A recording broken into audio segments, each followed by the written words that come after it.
توکل کیسا کہ اللہ کے نبی صلی اللہ علیہ وسلم ایک جہاد میں چل رہے تھے اور پورے لشکر نے ریسٹ کیا اور آپ صلی اللہ علیہ وسلم نے ایک درخت پہ اپنی تلوار کو لٹکایا اور نیچے لیٹ گئے.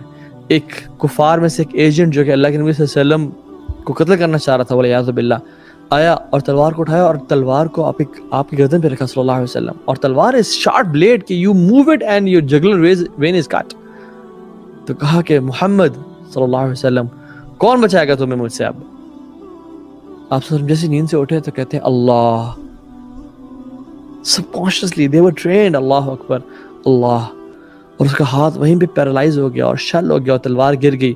آپ نے تلوار کو فوراً سے اٹھایا اور گردن پہ رکھا. آپ کہا تمہیں مجھ سے کون بچائے گا؟ This is the توکل they had اللہ سبحانہ وتعالیٰ. تو اس نے کہا کہ میں نے آپ کو بڑا اچھے اخلاق اور معاف کرنے والا پایا ہے. تو ہی آپ سے کہا کہ تم اسلام قبول کر لو. انہوں نے کہا نہیں یار میں اسلام قبول نہیں کروں گا. تو آپ نے کہا کہ آج کے بعد پھر مسلمانوں سے کبھی نہیں لڑنا. تو اس نے کہا ٹھیک ہے. And he left